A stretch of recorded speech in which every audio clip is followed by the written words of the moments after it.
Yes. Yes. Oh, Indonesia? Yes, Indonesia. Hello. Welcome. Yes, yes. Hello, that's good morning. Yeah. Thank you for coming. Is it over there?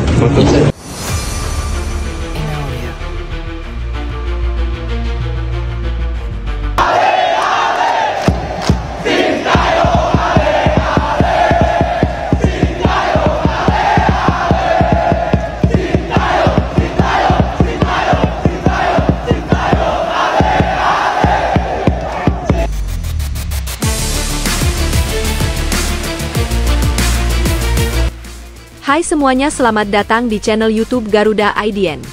Berikut ini ada kumpulan berita timnas terbaru nih, diantaranya sebagai berikut.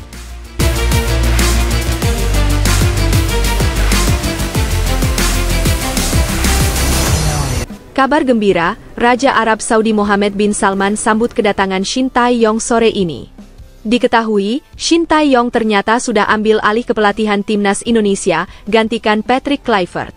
Selain itu nantinya Shin Tae-yong akan dibantu Alex Pastor saat laga melawan Arab maupun Irak.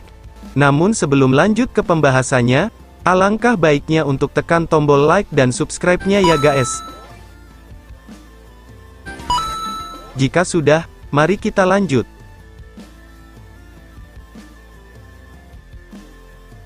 Timnas Indonesia kini sedang memasuki fase penting dalam perjuangannya di babak ronde keempat kualifikasi Piala Dunia 2026. Atmosfernya terasa begitu hangat, sebab dua laga besar sudah menanti di depan mata. Lawan yang dihadapi pun bukan sembarangan, yaitu dua raksasa Asia, Arab Saudi dan Irak. Pertemuan pertama akan berlangsung pada 9 Oktober 2025 melawan Arab Saudi, sedangkan 3 hari setelahnya, tepatnya 12 Oktober, Indonesia akan menantang Irak. Dari jauh-jauh hari, PSSI sudah merilis daftar resmi berisi 28 pemain pilihan. Mereka sudah mulai diberangkatkan menuju Arab Saudi untuk persiapan akhir. Beberapa wajah pemain abroad juga masuk dalam skuad, seperti Martin Paes, Jai Itzes, hingga Kelvin Verdong. Khusus untuk nama-nama tersebut, mereka tak singgah dulu ke tanah air. Alasannya cukup sederhana, jarak dari negara mereka bermain lebih dekat langsung menuju Arab Saudi ketimbang harus transit ke Indonesia. Sebuah kejutan muncul ketika sebuah video memperlihatkan kedatangan Shin Tae-yong di Arab Saudi. Ia tiba pada sore hari dengan sambutan hangat dari panitia setempat, menandai kembalinya sang pelatih ke panggung besar bersama timnas Indonesia. Kedatangannya bukan sekadar rutinitas, melainkan untuk langsung mengambil alih kendali skuad Garuda dalam laga kontra Arab Saudi dan Irak. Kepastian ini diperkuat oleh pernyataan Ketua Umum PSSI, Erick Thohir. Ia menegaskan bahwa keberadaan Shin Tae-yong di bangku pelatih adalah keputusan strategis. Tak hanya itu, Shin juga akan didampingi oleh Alex Pastor yang bakal menjadi tangan kanannya di dua laga tersebut. Keputusan ini otomatis mengakhiri kiprah Patrick Kluivert, yang resmi diberhentikan dari kursi pelatih kepala. Sejak awal saya sudah melihat bagaimana Shin Tae-yong mampu mengangkat mental dan performa timnas kita. Dalam situasi genting seperti ronde keempat ini, kita membutuhkan sosok yang sudah memahami karakter pemain Indonesia. Karena itu, PSSI memutuskan untuk memanggil kembali Coach Shin dan memberikan kepercayaan penuh kepadanya. Dia tidak sendiri, ada Alex Pastor yang siap membantu dari sisi teknis dan taktik, sehingga timnas bisa tampil optimal di lapangan, ujar Erick Thohir panjang lebar. Kabar kedatangan Shin Tae-yong rupanya tak hanya menjadi sorotan di Indonesia, tetapi juga menggema hingga ke Arab Saudi. Raja Arab Saudi, Mohammed bin Salman, bahkan memberikan sambutan istimewa. Ia secara terbuka memuji kualitas Shin, menyebutnya sebagai pelatih yang punya reputasi kuat di Asia. Dalam pernyataannya, ia mengingat kembali momen pahit saat timnas Arab Saudi harus mengakui keunggulan Indonesia dengan skor 2-0 di Stadion Gelora Bung Karno. Shin Tae-yong adalah pelatih yang luar biasa. Saya sendiri menyaksikan bagaimana Indonesia mampu bermain disiplin, penuh energi, dan akhirnya mengalahkan Arab Saudi 2 gol tanpa balas. Itu adalah pelajaran besar bagi sepak bola kami. Maka, ketika mendengar dia kembali memimpin Indonesia, saya tidak terkejut jika antusiasme di tanah air begitu besar. Saya juga mengucapkan selamat kepada Erick Thohir, karena di bawah kepemimpinannya sepak bola Indonesia semakin maju dan berani menghadapi tantangan besar. Ini menjadi pertanda baik bahwa Asia memiliki banyak tim kuat yang siap bersaing di dunia, ujar Mohammed bin Salman kepada media Timur Tengah. Tak berhenti di situ, kabar ini juga menghebohkan kubu Arab Saudi sebagai calon lawan. Mereka bahkan dikabarkan harus mengubah formasi secara total. Alasannya jelas, kekhawatiran bila timnas Indonesia kembali menghadirkan kejutan. Mantan pelatih Arab Saudi, Roberto Mancini, pun ikut angkat bicara, memperingatkan agar tim asuhannya tidak meremehkan kehadiran Shin. Ketika seorang pelatih berpengalaman seperti Shin Tae-yong kembali, itu bukan kabar biasa. Saya tahu betul bagaimana gaya latihannya yang keras, bagaimana ia bisa menyiapkan tim untuk tampil penuh determinasi. Itu bisa menjadi ancaman nyata bagi siapapun, termasuk Arab Saudi. Karena itu, saya berharap tim ini berlatih lebih giat, lebih disiplin, dan jangan sekali-kali menganggap enteng Indonesia. Jika tidak, mereka bisa kembali membuat kejutan yang menyakitkan, ujar Roberto Mancini kepada media Timur Tengah. Selain kabar kedatangan Shin Tae-yong yang heboh, ada pula alasan lain mengapa publik mendukungnya dibandingkan Patrick Kluivert. Shin dikenal sebagai sosok yang bersih, tidak bisa disogok oleh mafia sepak bola. Karakter apa adanya serta sikap jujurnya membuatnya disegani pemain, meski juga sering jadi sorotan pengamat. Nama-nama seperti Towel, Coach Justin, dan Akmal Marhali bahkan kerap mengkritik gaya Shin, karena dianggap terlalu keras dan tak kompromi. Berbeda dengan Shin, rekam jejak Patrick Kluivert dinilai buruk.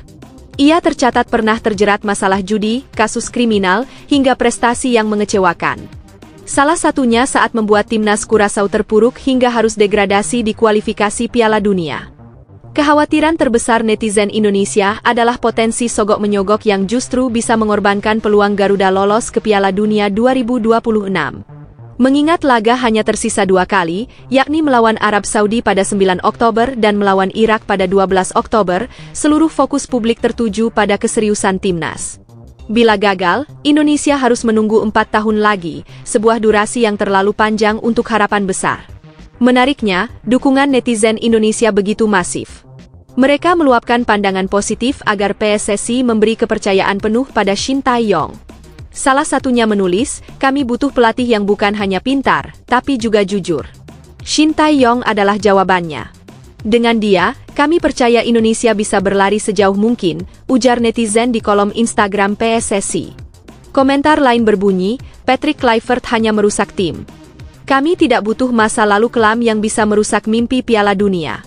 Shin Tae-yong adalah pelatih yang bisa menjaga nama baik bangsa, ujar netizen di kolom Instagram PSSI. Ada pula komentar yang menegaskan, kalau Shin balik, kami yakin stamina dan mental timnas akan kembali seperti dulu. Kami tidak peduli apa kata pengamat, yang penting hasil nyata di lapangan. Percayakan saja semua pada Coach Shin, ujar netizen di kolom Instagram PSSI. 3 suara panjang dari netizen itu semakin menegaskan satu hal, dukungan publik berada sepenuhnya di belakang Shin Tae-yong. Selain sosoknya yang bersih dari isu negatif, Shin Tae-yong juga memiliki keunggulan besar dalam aspek fisik pemain. Metode latihan ala militer Korea yang ia terapkan, terbukti membuat stamina skuad Garuda mampu bertahan hingga 120 menit tanpa menunjukkan tanda-tanda kelelahan. Ini adalah senjata yang sangat berharga, terutama ketika berhadapan dengan tim Timur Tengah. Pasalnya, sudah menjadi rahasia umum bahwa lawan dari kawasan tersebut kerap mengulur-ulur waktu ketika dalam kondisi tertinggal. Situasi itu sering berujung pada tambahan waktu yang cukup panjang. Dengan kondisi fisik yang prima, para pemain Indonesia diyakini bisa tetap konsisten hingga peluit akhir dibunyikan, bahkan jika laga berlangsung lebih dari 90 menit. Apalagi, faktor wasit kerap berpihak pada tuan rumah, membuat laga semakin berat jika tidak ditopang stamina yang kuat. Semua itu justru menjadi motivasi tersendiri bagi publik Indonesia untuk semakin percaya kepada Shin Tae-yong. Lalu, bagaimana dengan kalian? Rasanya tidak ada lagi alasan ragu.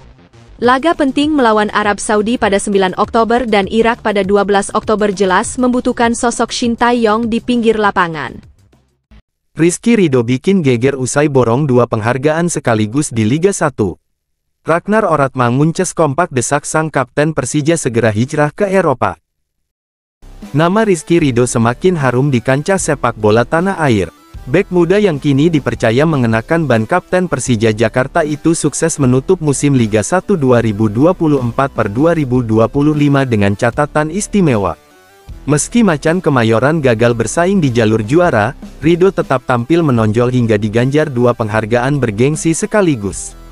Ia dinobatkan sebagai salah satu pemain yang masuk jajaran Best C musim ini, sekaligus pencetak gol terbaik lewat aksi spektakulernya. Prestasi tersebut sontak menjadi sorotan publik. Lewat akun Instagram pribadinya, Ridho mengunggah foto bersama 2 trofi yang diraihnya. Rasa syukur jelas terpancar dalam tulisannya, mengingat capaian itu adalah buah kerja keras sepanjang musim. Unggahan tersebut langsung ramai dibanjiri komentar, termasuk dari sejumlah rekan setimnya di Timnas Indonesia yang kini berkarir di Eropa. Salah satu yang paling mencuri perhatian adalah Ragnar Oratmangun. Penyerang SC Heerenveen itu terang-terangan menuliskan ajakan agar Ridho segera mencoba peruntungan ke Eropa. Komentar Ragnar kemudian disambut dengan respons singkat namun penuh arti dari Joey Pelupesi dan Kevin Dix. Joey hanya menambahkan emotikon mata seakan memberi isyarat setuju, sementara Kevin Dix pun ikut mendukung wacana tersebut. Interaksi para pemain diaspora itu sontak menambah ramai perbincangan soal masa depan Ridho. Publik pun mulai bertanya-tanya, apakah kapten Persija itu bakal benar-benar mengambil langkah besar untuk meniti karir di benua biru. Apalagi, dalam beberapa kesempatan sebelumnya, sejumlah pemain timnas juga pernah mendorong Ridho agar berani keluar dari zona nyaman dan menguji kemampuan di level lebih tinggi. Namun, jalan menuju Eropa tentu tidak mudah. Klub-klub yang berminat harus menyiapkan dana transfer, mengingat Ridho masih terikat kontrak dengan Persija. Nilai jualnya pun diyakini tidak kecil, sebab selain kualitas di lapangan, ia juga menyandang status pemain inti Timnas Indonesia yang konsisten tampil di berbagai ajang internasional. Meski begitu, peluang selalu ada. Performanya yang stabil, usia yang masih muda, serta pengalaman memimpin klub sebesar Persija menjadi modal besar. Bila benar-benar pindah, Ridho bisa menambah daftar panjang pemain Garuda yang merumput di luar negeri, menyusul nama-nama seperti Ragnar, Kevin Dix, hingga Jay Izes. Untuk saat ini, Ridho memilih menikmati momen membanggakan bersama Persija. Tetapi dukungan publik dan dorongan dari rekan-rekan setimnya di Eropa bisa jadi awal cerita baru dalam perjalanan kariernya. Banyak yang menantikan, apakah sang kapten berambut ikal itu akhirnya berani menjawab ajakan abroad dan membuka lembaran baru di panggung sepak bola Eropa.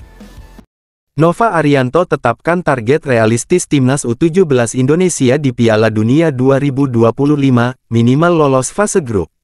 Namun Mierza Firjatullah justru pasang ambisi lebih tinggi dan siap bawa Garuda Asia melangkah jauh. Timnas U17 Indonesia sedang bersiap menyongsong tantangan besar di Piala Dunia U17 2025.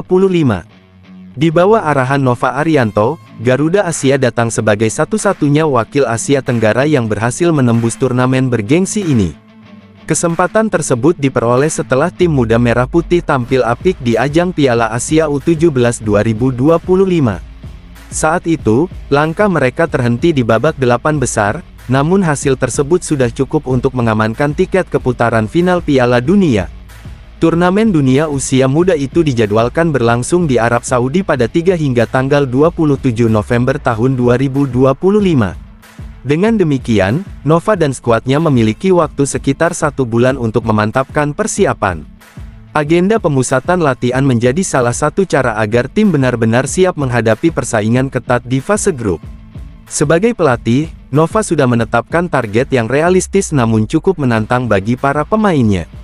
Ia menegaskan, pencapaian minimal yang harus diraih adalah lolos dari fase grup. Hal ini berarti Indonesia wajib finish di posisi 2 besar agar langsung melangkah ke babak berikutnya. Ada opsi lain, yakni melalui jalur peringkat ketiga terbaik.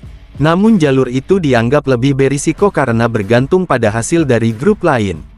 Salah satu pemain, Mierza Firjatullah, turut mengungkapkan isi target tersebut. Menurutnya, sang pelatih menekankan pentingnya fokus penuh agar mereka bisa menembus fase gugur. Meski demikian, Mierza pribadi memiliki ambisi lebih tinggi. Striker muda asal Bandung itu berharap dapat membawa tim melaju lebih jauh dari sekadar lolos grup. Ia percaya dengan kerja keras, Garuda Asia mampu memberi kejutan. Persiapan tim terus berlanjut dengan agenda pemusatan latihan di Yogyakarta mulai tanggal 29 September. Setelah fase itu, skuad rencananya akan melanjutkan persiapan ke Dubai atau Qatar untuk adaptasi sebelum laga perdana dimulai. Program latihan tersebut diharapkan bisa mengasah aspek teknis, taktik, serta mental bertanding para pemain. Bagi Nova Arianto, langkah ini adalah bagian dari perjalanan panjang. Sebagai pelatih kepala, ia tidak ingin hanya sekadar berpartisipasi di ajang dunia. Ia ingin anak asuhnya tampil percaya diri, memberikan perlawanan berarti, sekaligus mengukir sejarah. Dukungan penuh dari publik tanah air juga diyakini bisa menjadi dorongan besar bagi para pemain muda untuk berjuang habis-habisan di lapangan. Dengan persiapan matang, semangat juang, dan tekad dari seluruh elemen tim, Indonesia kini menatap Piala Dunia U17 2025 dengan keyakinan tinggi. Apakah target Nova dan mimpi besar para pemain bisa terwujud? Jawabannya akan ditentukan di Arab Saudi nanti. Erick Thohir buka suara soal rangkap jabatan sebagai Menpora sekaligus Ketua Umum PSSI yang menuai kontroversi. Klaim restu FIFA belum dibuktikan dengan surat resmi dan publik masih menunggu transparansi. Erick Thohir kembali jadi sorotan setelah isu rangkap jabatannya ramai diperbincangkan.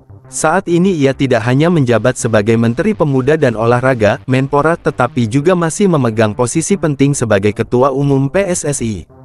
Kombinasi dua jabatan strategis tersebut menimbulkan pro dan kontra, terutama di kalangan pemerhati olahraga.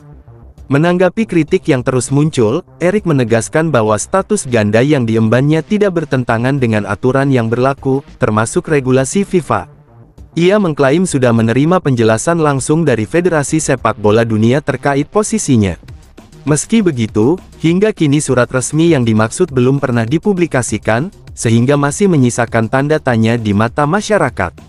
Publik pun banyak bertanya, apakah benar dokumen tersebut ada, atau hanya sebatas komunikasi lisan. Erick lantas mengajak masyarakat menilik kembali sejarah PSSI. Menurutnya, tidak sedikit ketua umum yang mundur di tengah jalan sebelum periode kepengurusan mereka selesai. Situasi semacam itu justru merugikan dunia sepak bola karena membuat rencana jangka panjang yang sudah dirancang akhirnya tidak berjalan konsisten. Ia menekankan bahwa konsistensi dalam kepemimpinan adalah hal yang sangat penting jika ingin membawa sepak bola Indonesia melangkah lebih maju. Lebih jauh, Erick juga mengklarifikasi prioritas kerjanya. Ia menyebut bahwa posisinya sebagai Menpora adalah tanggung jawab utama yang harus ia emban. Tugasnya bukan hanya mengurus sepak bola, melainkan juga mencakup seluruh cabang olahraga yang ada di Indonesia. Mulai dari pembinaan atlet muda, pengembangan fasilitas olahraga, hingga memastikan program-program nasional berjalan lancar, semua itu menurutnya tetap menjadi fokus utama.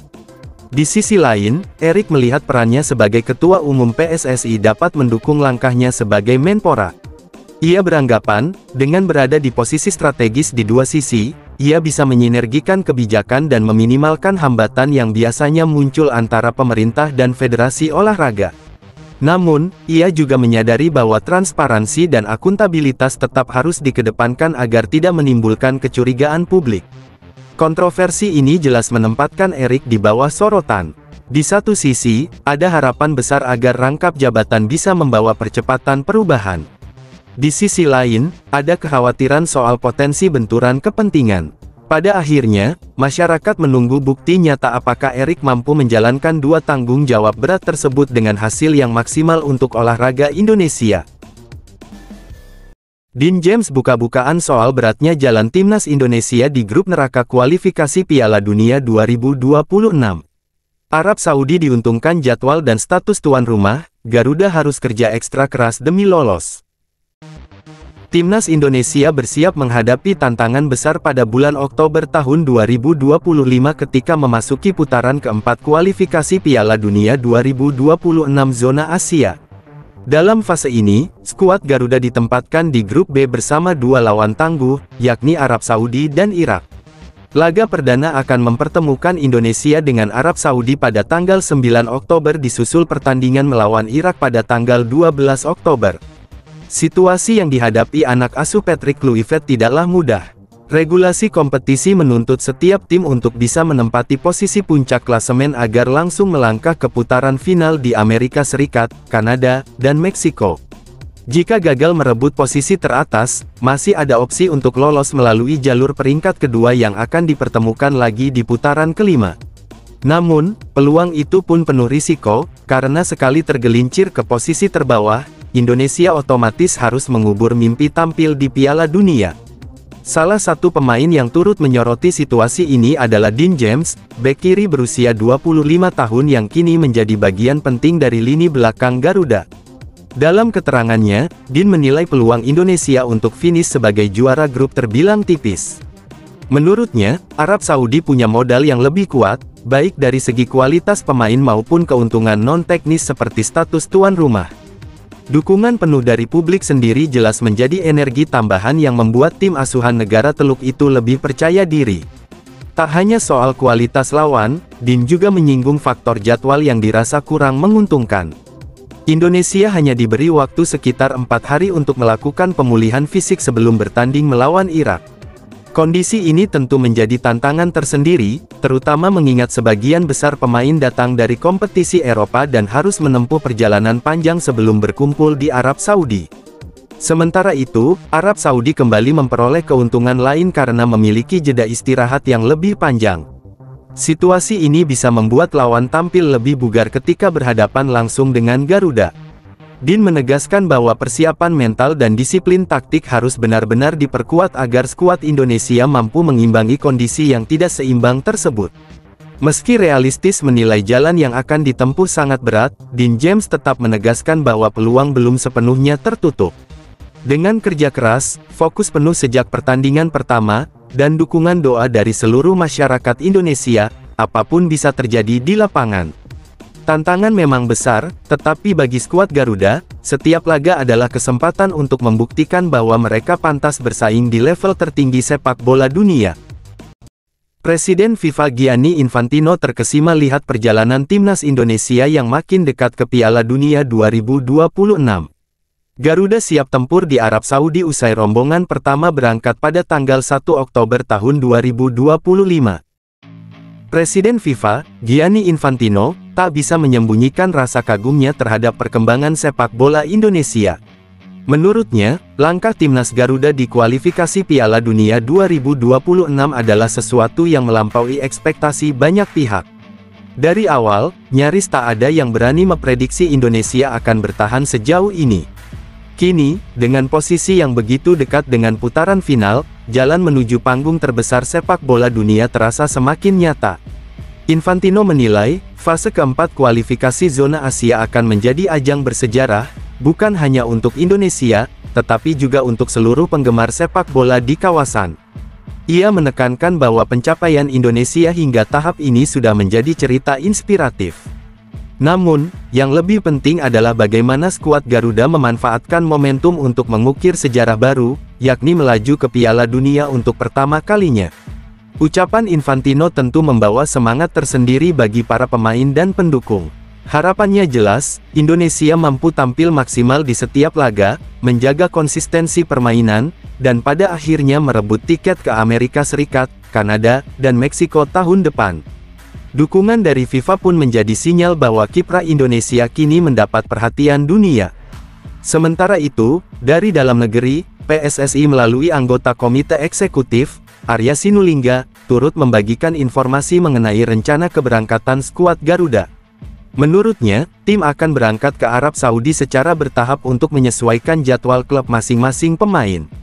Gelombang pertama dijadwalkan terbang pada tanggal 1 Oktober tahun 2025, terdiri dari mayoritas pemain yang merumput di BRI Super League musim ini.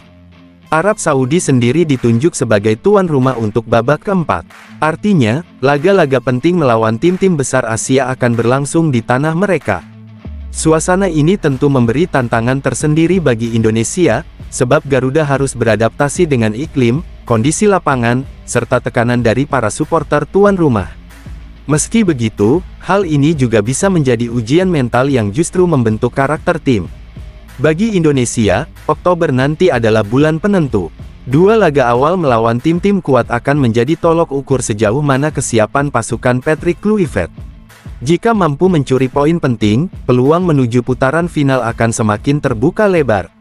Kini, publik sepak bola tanah air tinggal menunggu kiprah skuad Garuda. Dukungan penuh dari masyarakat, kerja keras para pemain, serta doa dari seluruh penjuru negeri akan menjadi bahan bakar untuk menorehkan sejarah. Apakah 2026 akan menjadi tahun pertama Indonesia hadir di Piala Dunia? Semua mata akan tertuju pada perjalanan ini. Mirza Firjatullah tegaskan ambisi lebih besar dari target pelatih jelang Piala Dunia U17 2025 di Qatar. Garuda Muda siap uji nyali hadapi Brasil, Honduras, dan Zambia di grup neraka. Harapan baru tengah tumbuh di skuad timnas Indonesia U17 menjelang Piala Dunia U17 2025 yang akan digelar di Qatar. Salah satu wajah muda penuh ambisi, Mirza Firjatullah, memperlihatkan keyakinannya setelah menuntaskan rangkaian pemusatan latihan di Eropa. Penyerang asal Bandung tersebut menyatakan tekad untuk memberikan kontribusi nyata, bahkan lebih dari sekadar target awal tim. Selama 2 pekan, pada 1 hingga tanggal 14 September tahun 2025, Garuda Muda menjalani latihan intensif di Bulgaria. Program tersebut dirancang untuk mengasah kemampuan teknis sekaligus memberikan pengalaman berharga menghadapi atmosfer sepak bola Eropa. Bagi Mirza, kesempatan itu terasa istimewa. Ia tidak hanya mendapatkan peningkatan dari sisi permainan, tetapi juga pelajaran tentang kedisiplinan dan mentalitas bertanding. Setelah kembali dari Bulgaria, agenda tim nasional tidak berhenti.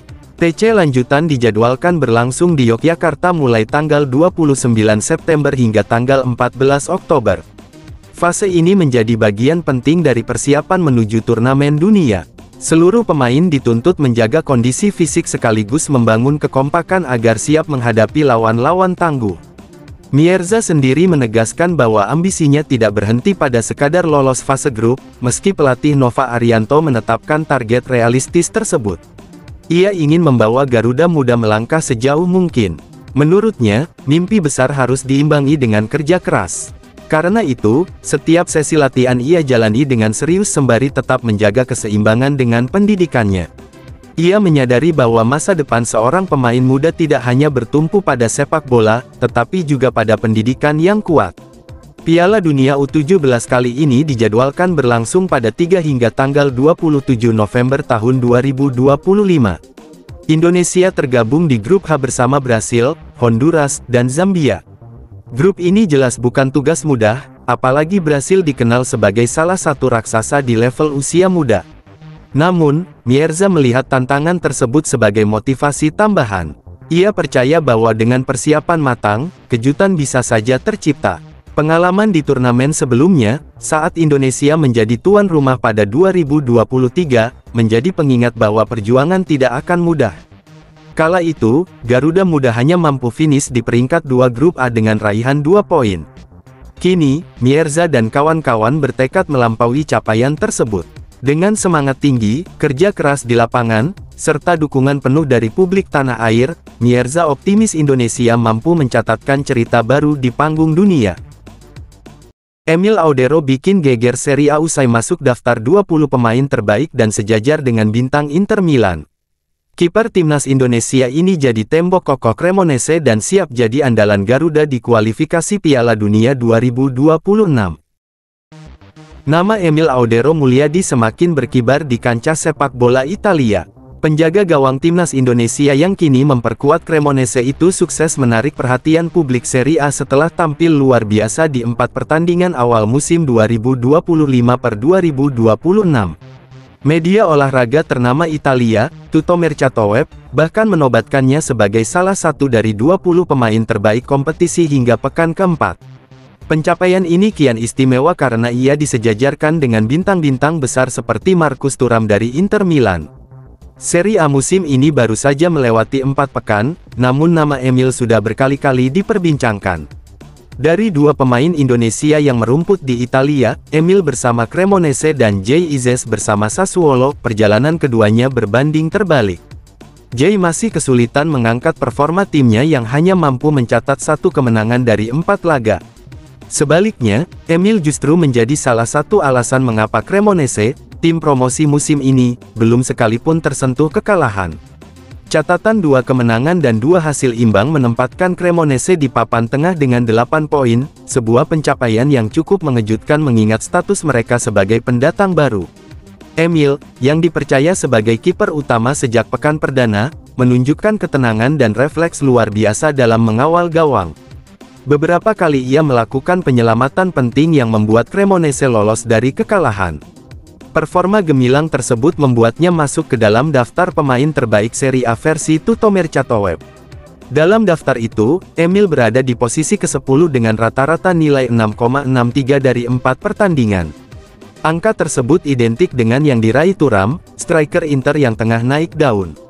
Lebih jauh lagi, penilaian positif ini menempatkan Emil sejajar dengan nama-nama berkelas dunia, termasuk Luka Modric yang kini berseragam AC Milan, hingga Gleison Bremer andalan lini belakang Juventus.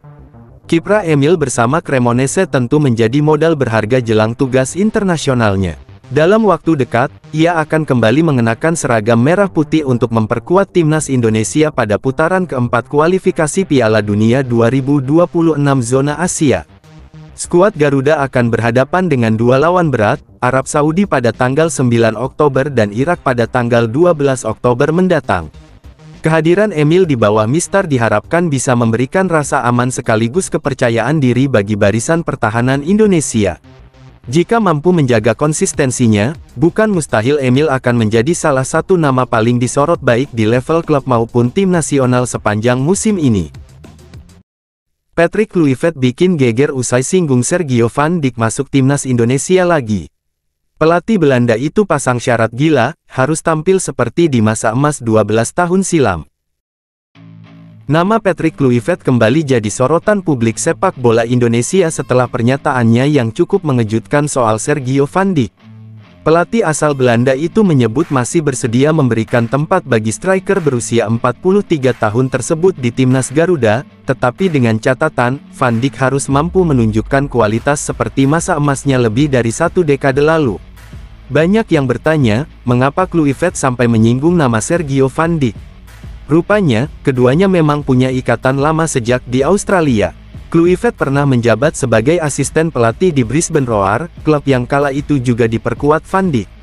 Saat itu, Brisbane Roar berada di bawah kendali Ange Postecoglou, sosok yang kini menukangi Nottingham Forest.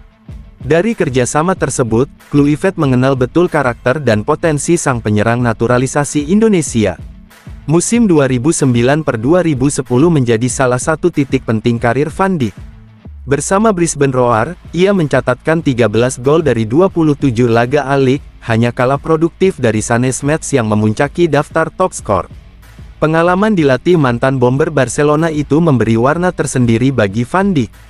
Setahun berselang, setelah pindah ke Adelaide United, ketajamannya semakin matang.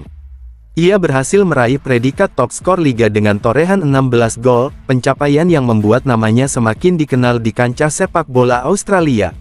Baru-baru ini, dalam sebuah podcast berjudul The Highway bersama Neil Peterson, Kluivert kembali menyinggung Van Dijk. Sang pelatih mengaku mendengar keluhan dari ex-striker berkepala plontos itu yang sedikit merasa iri melihat timnas Indonesia era sekarang. Wajar saja, karena skuad Garuda saat ini dianggap jauh lebih kuat dibanding periode tahun 2013 sampai tahun 2014, masa ketika Van Dijk baru saja resmi menyandang status WNI. Meski begitu, Kluivert menegaskan bahwa dirinya tidak menutup pintu. Jika saja Sergio mampu bermain dengan level fisik dan teknik setara pemain berusia 30 tahun, ia tak ragu untuk membawanya kembali ke panggung internasional. Sebagai catatan, Van Dijk sudah 6 kali mengenakan seragam merah putih sejak dinaturalisasi pada 2013, dengan sumbangan 1 gol selama periode tersebut. Nama Sergio Van Dijk memang lekat dengan reputasi sebagai penyerang bertipe klasik, tajam di kotak penalti, punya tendangan keras, dan lihai membaca pergerakan lawan. Walaupun usianya kini sudah jauh dari masa prima, komentar Kluivert membuat publik kembali mengenang kejayaannya. Sekaligus menimbulkan perdebatan, mungkinkah seorang striker veteran masih bisa kembali memberi kontribusi nyata di level timnas? Patrick Kluivert kejutkan publik usai coret Marcelino Ferdinand dari skuad timnas Indonesia di kualifikasi Piala Dunia 2026. Gelandang muda andalan Garuda itu disebut gagal tunjukkan performa dan minim menit bermain di klub Eropa. Keputusan Patrick Kluivert untuk tidak menyertakan Marcelino Ferdinand dalam daftar pemain timnas Indonesia di babak keempat kualifikasi Piala Dunia 2026 zona Asia langsung menyita perhatian publik. Ini merupakan kali pertama gelandang serang berusia 21 tahun itu absen dari skuad Garuda bukan karena cedera atau sanksi disiplin. Padahal, sejak era Shin Tae-yong hingga awal masa kepemimpinan Kluivert, nama Marcelino hampir selalu menjadi bagian dari rencana tim nasional. Timnas Indonesia sendiri akan berjuang di grup B bersama dua lawan berat, Arab Saudi dan Irak. Pertandingan perdana melawan Arab Saudi dijadwalkan berlangsung pada tanggal 9 Oktober tahun 2025 di King Abdullah Sports City, disusul duel kontra Irak pada tanggal 12 Oktober di stadion yang sama. Kluivert telah memanggil 28 pemain untuk menatap dua laga penting tersebut, dan absennya Marcelino menjadi salah satu sorotan utama. Alasan dibalik keputusan ini tak lepas dari performa sang pemain dalam beberapa bulan terakhir. Saat menghadapi Taiwan pada uji coba FIFA Matchday, Marcelino masuk sebagai pemain pengganti di babak kedua. Meski Indonesia menang telak 6-0, kontribusinya tidak terlihat signifikan. Begitu pula saat melawan Lebanon, kehadirannya di lini depan tidak memberikan pengaruh besar, bahkan beberapa kali terlihat kesulitan mengambil keputusan tepat dalam situasi penting. Kondisi Marcelino di level klub juga ikut memengaruhi penilaian pelatih. Setelah hijrah ke Eropa, menit bermainnya sangat terbatas. Bersama KMS Kadeinze, ia hanya mengoleksi total 139 menit sepanjang musim. Sementara ketika dipinjamkan ke Oxford United, kesempatan tampilnya lebih minim lagi, hanya 16 menit. Situasi ini jelas berdampak pada kebugaran dan konsistensi performa. Saat ini, Marcelino kembali dipinjamkan ke AS Trencin, tetapi hingga kini ia belum juga menjalani debut resmi. Patrick Kluivert tampaknya ingin memastikan hanya pemain yang benar-benar siap secara fisik dan mental yang dibawa menghadapi dua partai krusial tersebut. Menghadapi tim sekelas Arab Saudi dan Irak, kesalahan kecil bisa berakibat fatal, sehingga setiap posisi harus ditempati pemain dengan ritme bertanding yang stabil. Meski begitu, absennya Marcelino bukan berarti pintu timnas tertutup. Dengan usia yang masih muda, peluang untuk kembali membela Garuda tetap terbuka lebar. Semua akan bergantung pada bagaimana ia mampu membuktikan diri di level klub, menambah menit bermain, serta mengembalikan performa yang pernah membuatnya jadi idola baru publik sepak bola Indonesia. Mierza Firjatullah janji habis-habisan bela timnas U17 meski harus hadapi grup neraka dengan Brasil, Honduras, dan Zambia. Garuda Asia bersiap TC di Yogyakarta demi kejutan di Piala Dunia 2025 Qatar. Timnas Indonesia U17 tak punya waktu untuk bersantai. Agenda persiapan menuju Piala Dunia U17 2025 di Qatar terus berjalan padat. Penyerang muda, Mohammad Mierza Firjatullah, menegaskan bahwa pekan depan ia dan rekan-rekannya kembali akan menjalani pemusatan latihan. Ajang terbesar kelompok usia ini sudah di depan mata, sehingga fokus penuh menjadi harga mati. Sebelumnya, skuad Garuda Asia sempat menjalani pemusatan latihan di Eropa. Selama 2 pekan, tepatnya 1-14 September tahun 2025, mereka ditempa di Bulgaria. Dalam periode tersebut, 3 uji coba digelar dengan hasil berimbang, sekali menang, sekali kalah, dan 1 kali seri. Meski bukan catatan sempurna, pengalaman menghadapi lawan dengan gaya permainan berbeda memberi banyak pelajaran penting bagi para pemain muda. Kini, tahap lanjutan akan berlangsung di Yogyakarta mulai tanggal 29 September. Nova Arianto sebagai pelatih kepala ingin memanfaatkan sisa waktu sebelum turnamen dimulai untuk memperkuat kekompakan tim. Mierza menyebut, inti dari latihan kali ini bukan sekadar meningkatkan fisik atau teknik, melainkan juga mematangkan chemistry antar pemain. Dengan begitu, komunikasi di lapangan bisa lebih cair dan strategi tim bisa berjalan sesuai harapan. Mierza sendiri menunjukkan tekad kuat. Ia berjanji akan mengerahkan seluruh kemampuannya saat membela bendera merah putih. Meski Indonesia harus bersaing di grup H yang dihuni tim-tim besar seperti Brasil, Honduras, dan Zambia, ia menegaskan tidak ada sedikit pun rasa takut. Justru tantangan berat ini dijadikannya motivasi untuk tampil habis-habisan. Soal target, pelatih Nova Arianto telah menyampaikan sasaran realistis, yakni lolos dari fase grup. Artinya, Indonesia harus finish minimal di 2 besar klasemen atau mencoba peluang lewat jalur peringkat ketiga terbaik. Namun bagi Mierza, impiannya jauh lebih tinggi. Ia ingin membawa Garuda Asia melangkah sejauh mungkin di turnamen 4 tahunan ini. Secara pribadi, ia juga berharap bisa memberikan kontribusi nyata berupa gol, sesuatu yang memang diharapkan dari seorang penyerang. Turnamen akan digelar di Qatar pada 3-27 November tahun 2025. Publik tentu masih ingat edisi 2023 lalu, ketika Indonesia menjadi tuan rumah. Kala itu, perjalanan Garuda Muda terhenti di fase grup setelah hanya mengumpulkan 2 poin dari 3 pertandingan, sementara gelar juara jatuh ke tangan Jerman. Kini, generasi baru punya kesempatan untuk menulis kisah berbeda. Dengan persiapan matang, kerja keras tanpa henti, serta dukungan penuh dari seluruh masyarakat Indonesia, Mierza dan kawan-kawan optimistis bisa memberi kejutan di panggung dunia.